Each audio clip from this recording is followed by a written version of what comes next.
Olá pessoal, tudo bem com vocês? Estou morrendo de saudade e nós preparamos esse material para encurtar essa distância, essa saudade que está entre nós. Hoje a nossa aula vai ser sobre período simples e composto para a turma do 7º ano. Só que antes de tratar desse grande detalhe que são os períodos simples e compostos, nós temos que falar de uma classe de palavras que é responsável por essa classificação, que é o verbo. Nós já vimos o verbo em aulas anteriores e nós percebemos que ele é muito importante para essas classificações. Primeira coisa, o que é verbo? Verbo é aquela palavrinha que tem 3 indicações, ou pode ser ação, ou pode ser estado, ou pode ser fenômeno natural. Cada verbo vai se enquadrar, vai se encaixar dentro de uma das classificações. Temos aqui 3 exemplos. O primeiro exemplo é o verbo correr. O verbo correr, ele se enquadra dentro da indicação de ação. Já o verbo estar, ele se enquadra dentro da classificação dos verbos que são de estado. E chover são classificados dentro da indicação dos fenômenos naturais. Lembrando que as únicas 2 nomenclaturas que nós podemos conjugar dentro das pessoas do discurso, que são elas, eu, tu e ele ou ela para o singular, nós, vós, eles ou elas para o plural, são os verbos de ação e os verbos de estado. Os verbos de fenômeno da natureza, a gramática não permite essa conjugação porque ocorre naturalmente, ok? Vamos falar sobre período simples. O período simples são formados por apenas uma oração. Então a gente vai lembrar aí o que é oração. A oração é aquela frase que tem verbo. Dependendo da quantidade de verbos que há na estrutura desta oração, nós vamos classificar ou o período simples ou o período composto.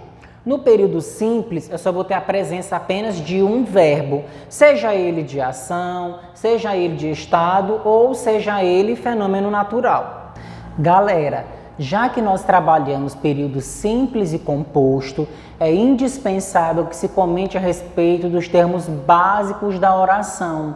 A oração, lembram? Aquela frase que contém verbo, ela tem uma estrutura. E essa estrutura, ela se divide em 2 partes que vocês também já conhecem. Vamos aqui. Nós temos sujeito e predicado fazendo parte dessa estrutura da oração e também sendo esses termos essenciais dessa oração. O que é o sujeito? Sujeito é aquele que realiza ou sofre a ação. Então você vai ter uma pessoa que vai sofrer ou vai realizar essa ação. Lembrando que o sujeito não se caracteriza somente em pessoas. Pode ser objeto, pode ser sentimentos, pode ser um animal. Ele só precisa obedecer à regra de que ou sofre ou ele pratica a ação que está na oração. Em se tratando de predicado, toda a informação que se tem sobre o sujeito. Então, essa informação que você tem sobre o sujeito, seja ela positiva ou negativa, vai se tratar sobre o predicado, tá? Então aqui nós temos alguns exemplos onde nós vamos fazer essa separação de sujeito e predicado. O primeiro exemplo, o dia amanheceu frio.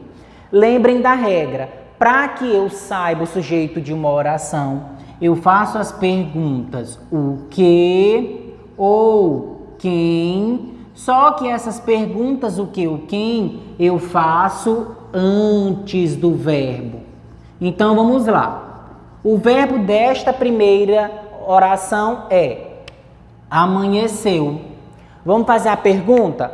O que amanheceu frio? Resposta, o dia. Então, eu tenho o dia, sujeito. E a informação que eu tenho sobre o dia é que ele amanheceu frio.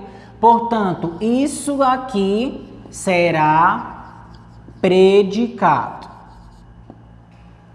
Exemplo 2. Eu passei na prova. Vamos fazer a pergunta: quem passou na prova? Resposta: eu. Esse eu será sujeito. O que eu tenho de informação sobre esse sujeito? Que ele passou na prova. Tudo isso aqui será predicado. Exemplo 3. Meu irmão mudou de emprego. Vamos para a regra, ó, antes do verbo, que ou quem? Quem mudou de emprego? Resposta: meu irmão. Muito bem. Meu irmão, nós temos sujeito. Qual é a informação que eu tenho sobre esse sujeito? Mudou de emprego. Mudou de emprego, eu tenho predicado. Vamos para o exemplo 4. Anunciaram que Joana saiu. Faça a pergunta ao verbo. Quem anunciou que Joana saiu? Neste exemplo, eu não tenho claro qual é o sujeito. Eu sei que alguém executou essa ação, mas eu não sei dizer quem é, porque eu não tenho antecedente, eu não tenho informação anterior. Portanto, nesta frase, eu só vou ter predicado. Tudo isso é o predicado. Professor, então quer dizer que não tem sujeito? Tem sujeito. Agora eu não consigo identificar quem foi que realizou esta ação por conta das informações antecedentes. Então, no exemplo 4, toda a estrutura da oração é somente predicado. Exemplo 5. A aluna estudou e passou na prova. Quem estudou e passou na prova? A aluna. A aluna vai funcionar como sujeito. Qual é a informação que eu tenho sobre essa aluna? Estudou e passou na prova. Toda essa informação eu tenho o predicado. Tudo bem, galera? Espero que vocês tenham gostado da aula. Acompanhe a Agenda Edu, acompanhe as informações e nós vamos fazendo contato também para as próximas aulas. Fiquem com Deus e até mais.